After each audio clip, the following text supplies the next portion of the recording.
My heart was pounding in my chest, like it did when Daniel was little and I surprised him at school.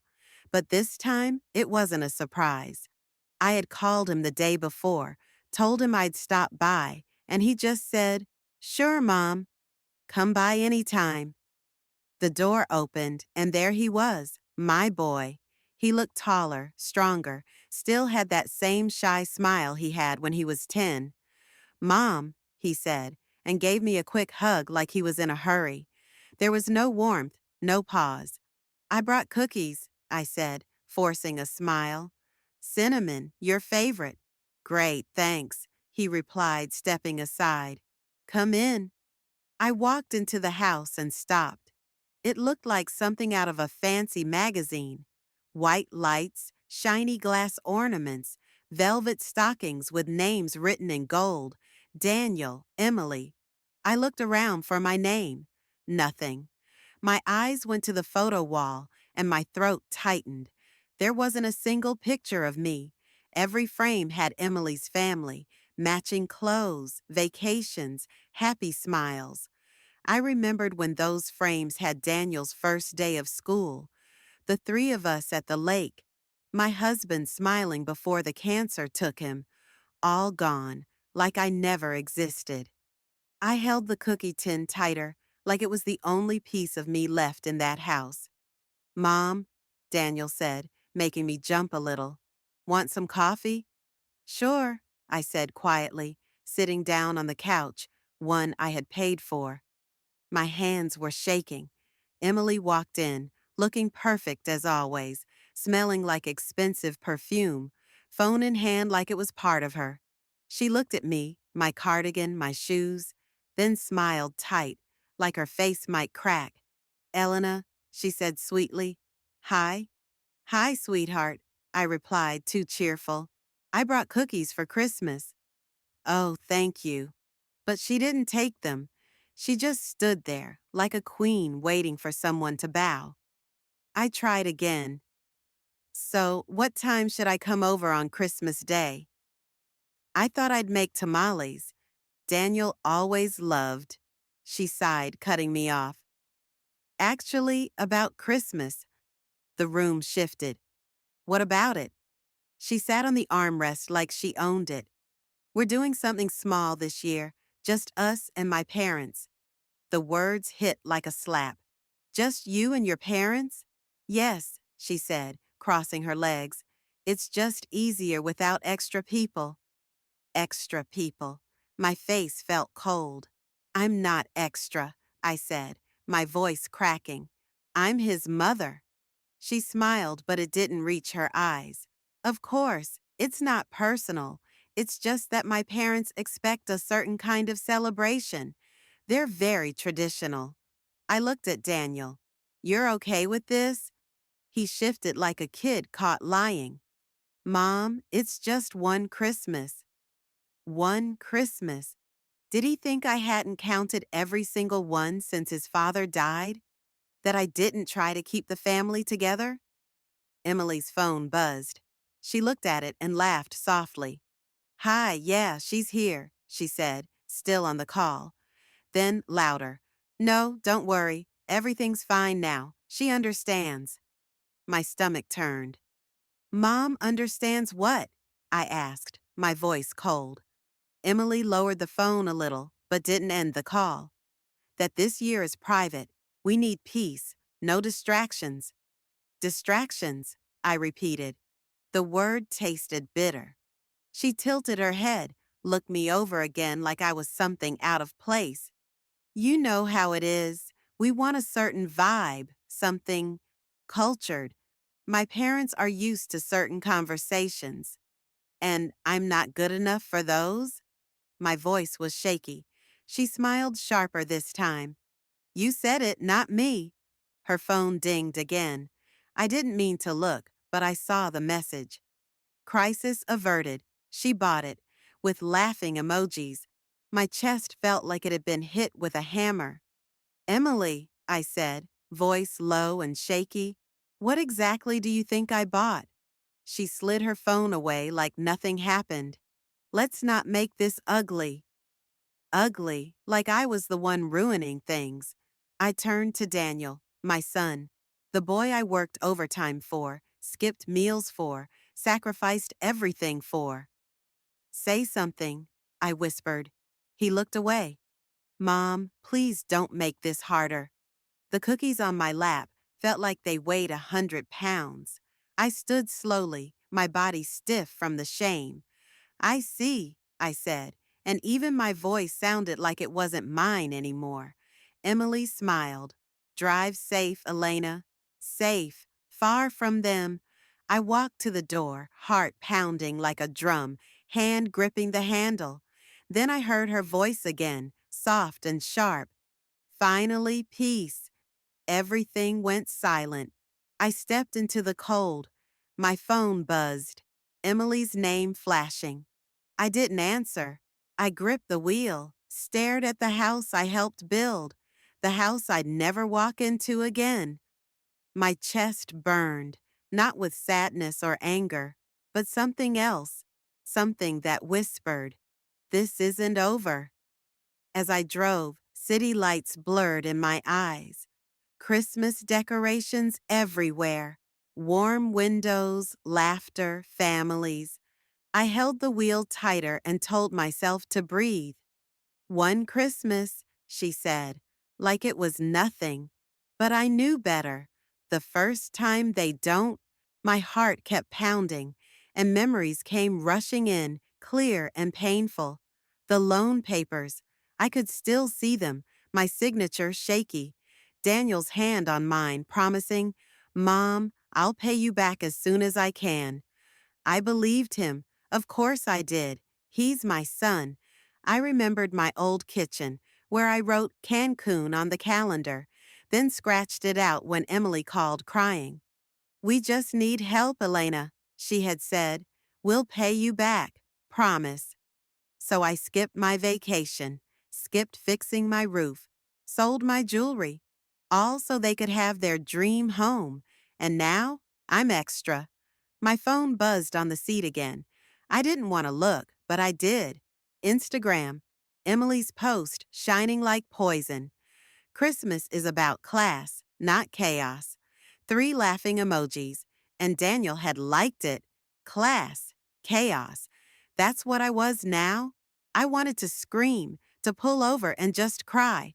But I didn't. I kept driving, tears burning down my face. By the time I got home, my hands hurt from gripping the wheel so hard. I stared at my small house, the one I nearly lost helping them. Inside, it was freezing. The heater had broken again. I'd called someone last month, but the cost was too high. I told him I'd wait. I put my purse down and pulled out groceries I bought with coupons and spare change. Eggs, bread, soup I didn't even like. I laid it all on the counter, my fingers cold. Then I saw it. The box, big, shiny, sitting on the floor like a joke. The espresso machine. I bought it for Emily, spent every spare dollar I had. I thought, this will make her happy. This will make her see me. It was still wrapped, the bow barely holding on. My chest felt hollow. I thought giving meant love. I thought sacrificing meant family. But I was wrong. I picked up my phone, hands shaking. Her post was still on the screen. Class, not chaos. And something inside me cracked. I whispered to the empty kitchen, "Never again." The phone rang. Emily's name lit up. I thought about ignoring it. Let her wait. Let her wonder. But I answered. Maybe she'd apologize. Maybe she'd show she cared. "Hello?" My voice was weak. "Elena," she said cheerfully, like nothing happened. "Do you have a minute?" A minute? She'd already taken years, but I said, "Sure." She paused, pretending to think. "I just wanted to clear the air. I didn't want you to take it personally." I stared at the wall and said nothing. "It's just—" She lowered her voice, like it was a secret. "My parents expect a certain kind of holiday. Something elegant. Refined, elegant," I said. "Yes, you know." They like conversations about books, travel, not loud traditions. I felt a fire in my chest. You mean our traditions? Don't take it that way, she said quickly. It's just, they're not used to things like. She paused. Tamales, I said. Yes, they're just heavy, messy. We want something clean, a curated experience. A curated experience. That's what Christmas was now. A polished event where I didn't belong. I said nothing. If I spoke, I'd scream. Elena, she said, maybe you can stop by for dessert if everything goes smoothly. If things go smoothly, I repeated. Yes, no drama. Keep it light. We can set out a plate for you. Like a stray cat. I held back the tears. Right, dessert. Perfect, she chirped. My parents will be thrilled if it all feels elevated. I wanted to laugh or cry. Instead, I said, I understand, and I hung up. My hand shook so badly I dropped the phone. I gripped the chair, my whole body shaking.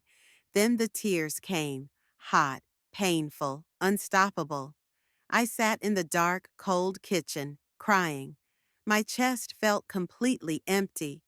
My husband used to sit across from me at this same table, holding my hand whenever things got tough.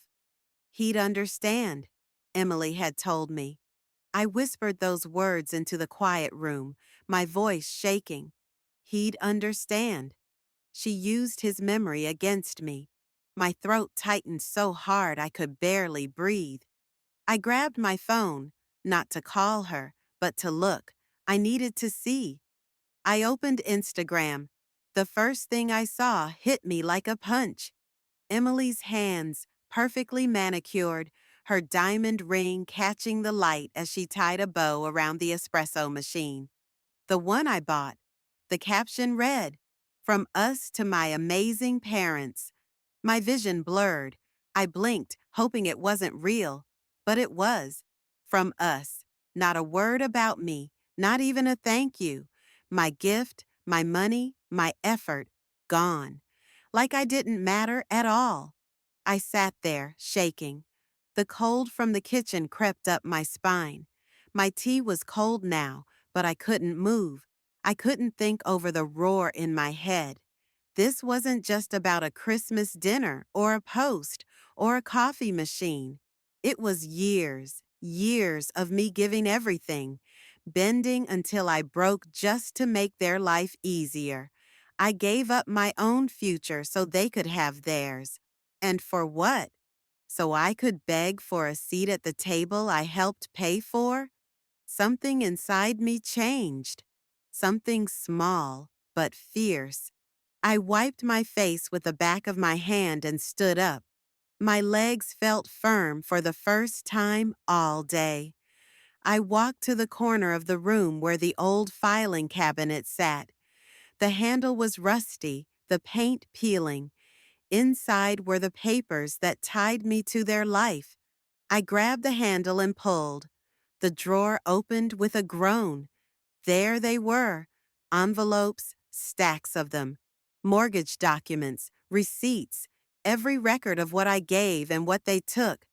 I ran my fingers over the top one, feeling how heavy it all was, heavier than I remembered. I laid them out across the kitchen table, one by one. It looked like a crime scene. 5 years of payments. 5 years of giving and giving for a house that was never really mine. Every page screamed at me. $3,000. Again and again. I stared, but I didn't cry. I had no tears left after seeing that espresso machine on her Instagram, wrapped up for someone else. I picked up the first page. December, 5 years ago. I remembered it clearly. Emily calling me, soft and sweet. Elena, we're so close. We just need a little more. If we don't close this week, we'll lose the house. That week, I sold the gold bracelet Daniel gave me for my 50th birthday. I told myself, it's just a thing. Family matters more. But now I looked at that page and felt sick. $3,000 every month. And in the end, she called me extra. He sat there silent while she erased me from my own son's life. I pushed the papers into a neat stack, picked up my phone, and scrolled to the bank's number. This time, my hands were steady. I called. It rang twice. Thank you for calling Cascade Credit Union. How can I help you? My name is Elena Ramirez, I said calmly. Account ending in 4172. I need to cancel an automatic payment. The woman paused. Sure. Which payment would you like to stop? The mortgage transfer, I said. Stop it now. Another pause. Ma'am, just to confirm, this is the joint account for the monthly house payment of $3,000? Yes. I held the phone tighter. Cancel it. I understand, but are you sure? Cancel it. My voice was sharp, like broken glass. She went quiet for a second, then said, Understood, ma'am. The payment has been canceled starting today. I let out a slow breath. It felt like I had dropped a weight I didn't know I was still carrying. Would you like a confirmation number? No, I said. I'll remember. I hung up, and the silence in the house felt different this time. Not lonely, not cold, strong.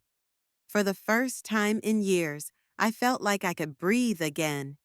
I picked up the stack of papers and walked to the living room. The fireplace was dark, like it had been waiting. I opened the screen, lit a match, and watched the first page curl in the flames. The ink burned, turned black, then vanished. One down, dozens to go. I burned them one by one. January, February, March. Each month felt like a scar I was finally healing.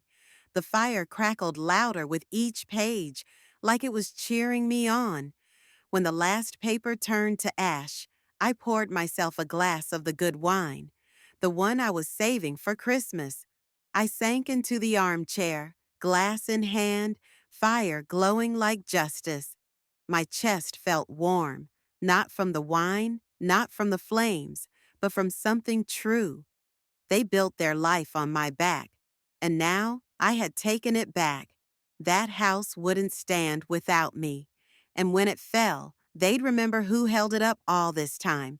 My phone buzzed on the table. I glanced down. Emily's name, voicemail. My curiosity won. I pressed play. Her voice hit the room like a storm. Elena, call me back now. No sweet tone, no fake smile, just fear. The fire popped behind me as her voice echoed again, sharp, rushed. I swirled the wine in my glass and whispered to the flames, Perfect. That voicemail played over and over in my head, Emily's sharp voice cutting through the peace like a knife. Elena, call me back now. I didn't. I spent the night in silence, sipping wine by the fire while their perfect little life started falling apart. I could almost hear the cracks forming. By morning, I had 20 missed calls, 10 from Emily, 5 from Daniel.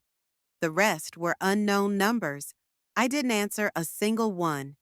Around noon, the phone buzzed again. Her name lit up the screen like a warning light. I took a slow breath and answered, Elena.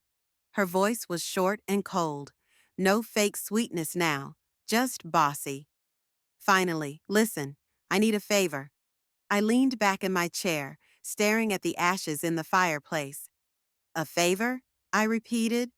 Yes, she said, clearly annoyed. My parents' flight got in early. Can you pick them up? They're waiting at the airport. I smiled to myself, though she couldn't see. Why me? Because Daniel's stuck at work and I'm in the middle of getting everything ready for dinner. I can't leave now. She sighed hard. Please just do this. It's not a big deal. Not a big deal. Everything with her was a demand, hidden behind fake manners. I kept my voice calm. What time? They've been waiting for 30 minutes. She snapped. Please hurry, and Elena, Yes? Wear something decent, she added, her voice cold. They notice things like that. Silence. You know, tidy, look put together. It matters to them. I stared at my old kitchen cabinets, chipped and peeling. Of course, I whispered. Thank you. Her voice softened like butter melting on toast. You're a lifesaver. I hung up without replying. For a moment, I just sat and listened to the quiet. Then I stood up, walked to the stove, and pulled out a pan. I made grilled cheese, thick bread, golden brown, cheese melting slow and soft. I poured myself a glass of sweet tea and sat by the window while the cold wind rattled the trees outside. The first bite tasted like freedom. My phone buzzed before I finished chewing. Emily, then Daniel, then Emily again. I didn't answer. I opened Instagram instead, and there it was, a photo of two designer suitcases at the airport. Caption, some people can't handle basic responsibilities. I laughed. It was short, sharp, and didn't feel like me. Another call came through. I hit speaker and placed the phone on the table. Her voice exploded the second the line connected. Elena, where are you? They've been waiting almost 2 hours. I took a slow bite, chewing loud enough for her to hear. I'm home, I said finally. You're what? Home, eating lunch. You're kidding. No. I took another big bite. Crunch. You said to wear something nice. I figured I'd skip it. She gasped. Are you serious? They're standing there like fools with their bags. Do you have any idea how this looks? Yes, I said softly. Perfect. What did you say? Her voice cracked like glass. I said, I think it looks perfect. I stayed calm, silent after that. I heard her breathing, fast, angry. Then she snapped, You will regret this, and hung up. I wiped my hands on a napkin, leaned back, and let the silence fill the room. My heart was steady, my hands still. That's when I realized. It was the first time in years I had said no, and it felt like power. I poured another glass of tea and let the phone keep buzzing. An hour later, the pounding started. 3 loud knocks, then 5 more. So hard the door frame shook. I put down my glass and walked slowly to the front door. My bare feet made no sound on the floor. I looked through the peephole and saw them. Emily in her fancy coat, her face full of anger. Her parents behind her, dragging their expensive luggage up my steps. Emily slammed her hand on the door again. Elena, she shouted, her voice cutting through the wood, open this door now. I rested my hand on the knob, calm as ever. I thought I'd seen the worst of her selfishness. I was wrong. The banging got louder, fists hitting in rhythm with Emily's angry voice. Elena, open this door right now. I stood there, hand on the knob, listening. Her voice echoed through the door, full of rage. I could picture her, red in the face, jaw tight, eyes full of that fake pride she always wore like perfume. Another loud bang rattled the glass. You're humiliating us. Do you even care what you've done? Not one word about how they had broken me just days ago. No apology.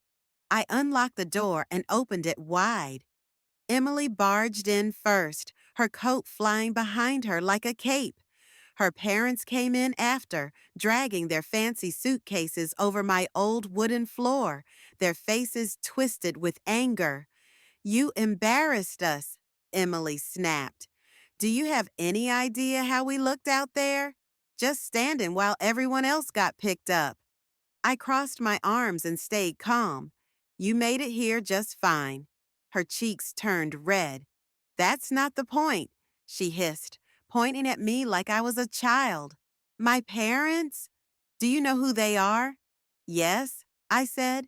People with legs. They walked. Her father stepped forward. Cody, tall with gray hair, wearing a coat that probably cost more than my old car.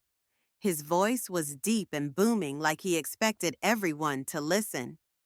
"You listen to me," he said. "We don't allow disrespect. You think you can make my family look bad? I'll make sure the whole town knows what kind of person you are." I raised my eyebrow. "And what kind of person am I?" He glared at me, ungrateful, bitter, pathetic. "You're lucky we ever let you be near us."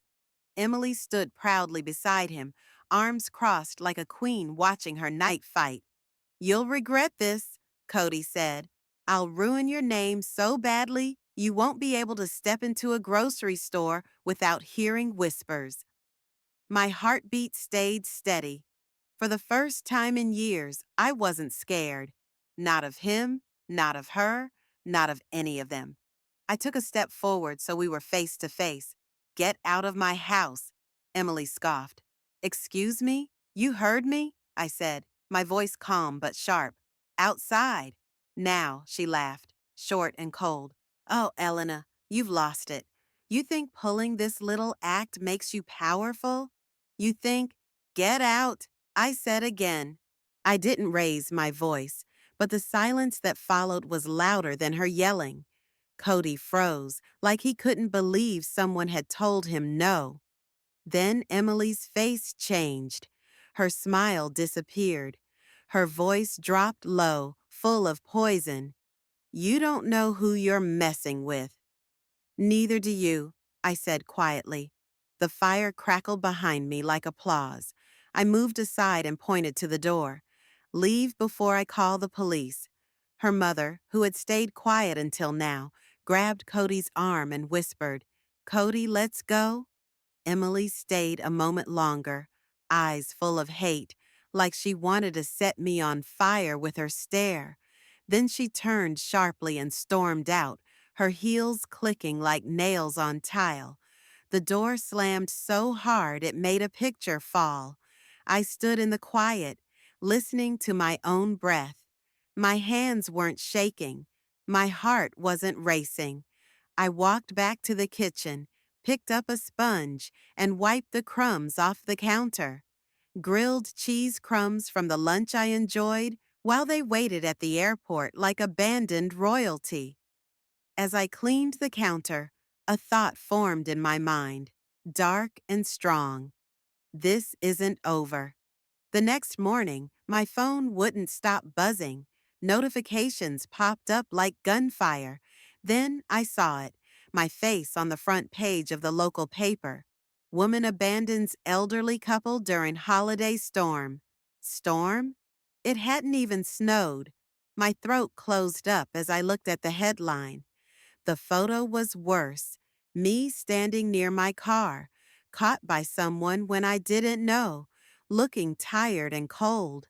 I read the first line aloud, my voice breaking. "Local woman leaves prominent community members stranded for hours." I crushed the paper in my hands until it tore. I thought this was the worst of it. But then I saw the comments. That's when I knew they weren't finished with me. The paper lay on my kitchen table, the headline burning into my brain like acid. "Woman abandons elderly couple during holiday storm." Storm. There wasn't a single snowflake yesterday, only wind and lies. I read the first line again, my throat tightening.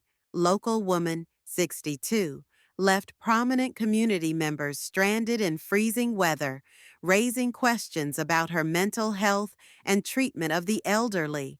Mental health, elder abuse, they were painting me as insane, as dangerous. My phone buzzed. A Facebook notification. "Emily Harper tagged you in a post." I clicked on it, and bile rose in my throat. Her post had a photo of her parents at the airport, wrapped in their expensive coats like helpless victims.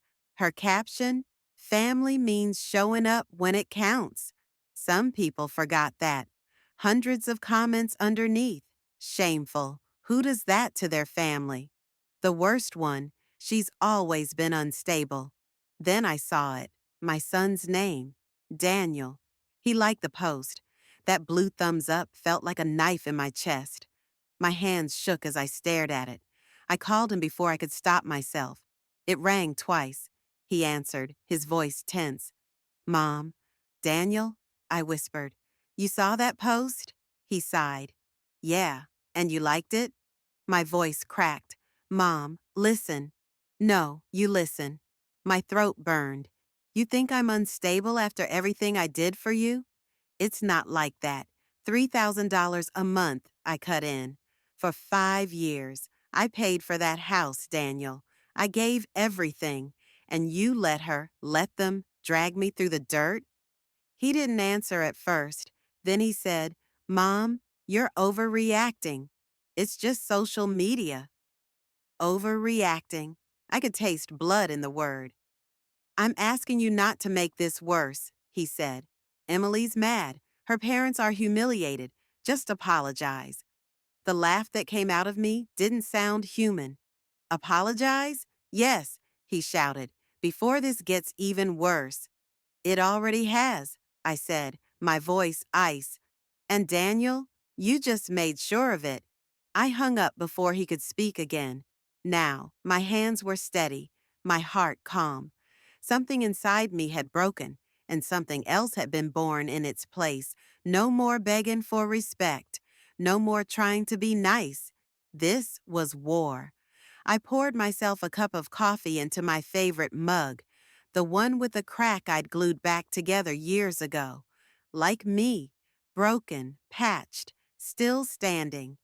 I sat at the table and opened my laptop. I pulled out the manila folder from my filing cabinet. Inside, everything. Mortgage records, bank transfers, every check I wrote when Daniel and Emily couldn't pay their bills. I scanned each one, saving every file with a date and amount. $3,000, $3,000, $3,000, 60 times over. Next, I opened Facebook and Instagram. Screenshots of Emily's captions. Class, not chaos. Some people can't handle basic responsibility. Then I checked something I had avoided until now, her private messages. She once left her account logged in on my tablet when I was dog sitting. I clicked, and there it was, her messages to a friend. A TM mommy strikes again. She actually thinks we like her. ATM mommy. I felt sick, but my hands kept going. Screenshot, save, screenshot, save. Another message. She's pathetic. Always trying to buy our love. Sad, really. I stared at the screen until the words blurred. Pathetic. Maybe I was once. Not anymore. I created a new folder on my desktop and named it Justice. I dragged every file into it. Mortgage documents, bank records, checks, captions, comments, messages, enough to destroy their perfect little image. When the last file was saved, I turned to the calendar on my fridge. December. The 24th was blank. Not anymore. I picked up a red marker and circled the day hard enough to nearly rip the paper. Above it, in bold letters, I wrote one word, dinner.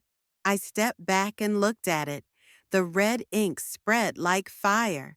They thought they humiliated me.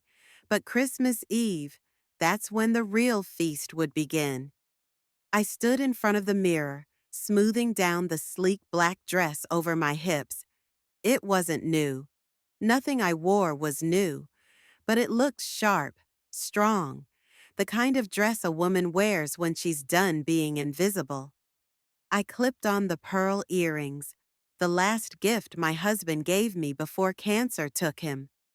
I whispered to his memory, "Watch this." The leather folder sat on the counter. Inside, 5 years of receipts, documents, and screenshots that could burn their fake world to the ground. I slipped on my blazer, picked up the folder, and stepped into the cold night without looking back. Their house glowed like a palace, white lights hanging from the roof, music coming through the windows, cars crowding the driveway. I parked at the curb and stepped out. Frost crunched under my heels as I walked up the steps. My heart didn't race. My hands didn't shake. I felt calm. I rang the bell. The door opened. Emily, her hair perfect, her dress perfect. Her fake smile froze when she saw me. Elena, she hissed, what are you doing here? I smiled slow and sharp. It's Christmas, Emily. You invited me for dessert, remember? Her jaw clenched. This is not a good time. Then it's the perfect time, I said, stepping past her before she could stop me. Gasps filled the room as I walked in. The dining table sparkled with crystal glasses and gold plates. Guests in fancy clothes turned to stare. Daniel stood near the bar, drink in hand. His face turned pale. Mom. Hi, sweetheart, I said sweetly. You look surprised. Emily rushed to catch up, her voice sharp and quiet. You need to leave. I smiled at her for the room to see. Why would I leave? Family is everything, right? That's what you posted. A few guests chuckled, unsure. Emily forced a smile back on her face. Of course, we just weren't expecting you. Then this will be a surprise. I walked to the table and placed my folder right in the middle. The sound echoed through the room. What's that? Someone mumbled. I opened the folder slowly, carefully, like a lawyer about to close her case. Proof, I said quietly. 5 years of love, turned into numbers. First, I pulled out a stack of bank statements. The chandelier light hit the pages hard. $200,000, I said. My voice rang loud and clear. That's what I spent on this house, on your life. $3,000 a month, every month, from my account to yours, so you could live like this. I motioned around us, at the fancy table, the expensive lights, the polished silverware. A murmur went through the room. Someone at the far end said under their breath, Holy hell. Emily's face turned pale. Elena, stop this. Oh, I'm just getting started, I said. Then I pulled out screenshots. I laid them out like cards in a game I knew I would win. Here's Emily telling her friend I'm ATM mommy. Gasps filled the room. Someone even laughed, short and sharp. Emily lunged at the papers. You're crazy, she yelled. I stepped back and held up my phone. And this, I said calmly, this one's my favorite. I pressed play. Her voice came through the speaker, full of smugness. She's our doormat. She always will be. Then silence, heavy, awkward, crushing. A woman on the left finally spoke. Emily, she said, cold as ice, you still owe me $5,000. More people chimed in. Wait, me too. She borrowed from us last summer. The room blew up, like a dam finally bursting. Shouting, pointing, questions flying through the air. Emily's face twisted. The perfect mask she wore dropped. This is a setup, she shouted. I smiled. No, sweetheart, this is the truth. Daniel finally said something. His voice sounded small. Mom, why are you doing this? I turned to look him straight in the eyes. Because I raised you better, and you let her turn you into a man I don't even know. He opened his mouth, but no words came. I gathered the papers, slid them back into the folder, and fixed my blazer.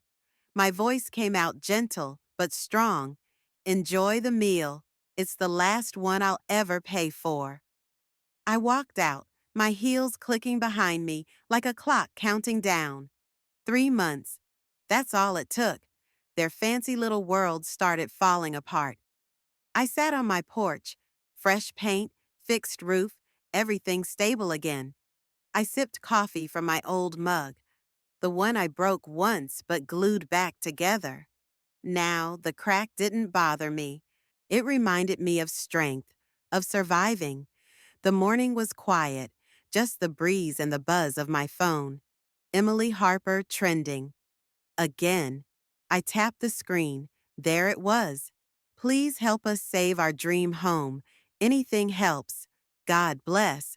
A photo of Emily and Daniel standing on the porch of the house I paid for, holding a sign, like they were helpless, like they weren't the same people who humiliated me. The comments? Brutal. Didn't they humiliate his mom on Christmas? Sell a designer bag, girl. Karma doesn't miss. I scrolled down, fighting back a laugh. Goal, $50,000.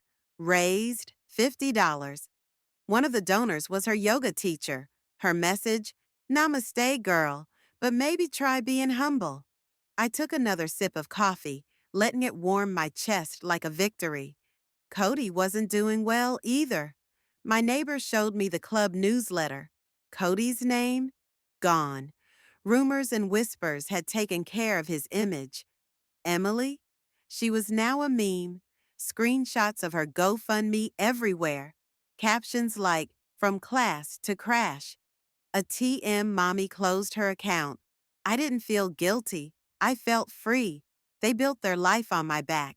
I just stopped carrying it. The wind lifted a page of the newspaper on my porch. I looked down at the headline.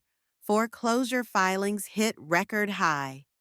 In the local section, former socialite Emily Harper and husband Daniel Ramirez face foreclosure on their upscale home. I stared at Daniel's name. My heart ached. My boy, my only son. I remembered his voice from that phone call. Sharp, cold. Just apologize before this gets worse. I almost did. I almost gave in one more time, but I didn't. Now this. Was it justice or was it revenge? I didn't know. All I knew, I wasn't their doormat anymore. A sudden knock pulled me from my thoughts. 3 knocks, slow, heavy, unsure. I set down my coffee. My heart beat louder. I stepped across the wood floor, opened the door, and my breath caught. Daniel. His face was thin, tired. His coat looked too small for the weather. Hair messy, eyes hollow, like life had drained him. Mom, he said, software. His voice cracked, and just like that, the war in my heart started again. He looked like a man crushed by a world he built, then watched fall apart. Mom, he said again, like a whisper that hurt. I grabbed the door frame. Half of me wanted to slam the door. The other half wanted to pull him in, like when he was 5 and scared of monsters. Only this time, the monster was his wife. Daniel, my voice came out flat. What do you want? He flinched. Please, can I come in? I stared at him, then stepped aside. He walked in slowly like the house was a stranger. He hadn't been here since the day I gave everything up for him. We didn't talk at first. He sat at the table, hands clenched tight. I finally said, "Say what you came to say." He swallowed. "We're losing the house." I nodded. "I know." He looked up, surprised. "I read the filings," I said. "Small town, news travels." His face flushed. "Mom, it's bad. Emily's falling apart. Her parents won't help. We've tried everything." "You mean the GoFundMe?" I asked. "I saw it." He clenched his jaw. "People are cruel." I leaned forward. "Cruel? Daniel, you stood there while she mocked me, dragged me through the dirt in front of everyone, called me names, made me a joke online." He tried to speak, but I didn't let him. "And you?" My voice rose. "You liked those posts. You told me to apologize." He looked down. I was wrong. The words hit the table and hung there. "Wrong about what?" I asked. "About betraying your mother? About using me until I had nothing left?" "Mom, please," he whispered. "I don't know what else to do. Emily's talking about leaving. I can't lose her."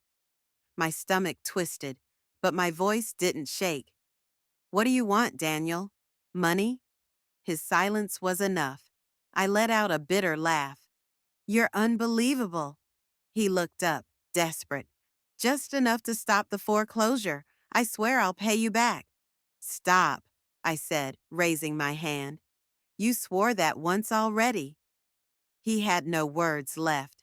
I walked to the counter and poured water, just to keep my hands busy. Inside, my heart was breaking.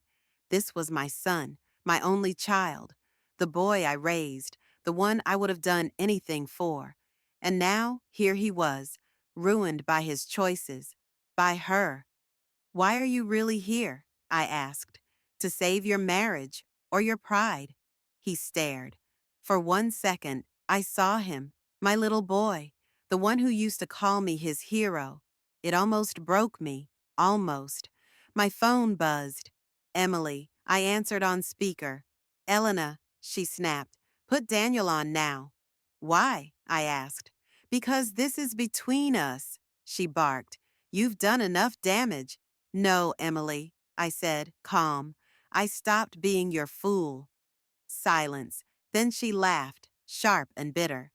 You think you've won? You ruined Christmas. You embarrassed us.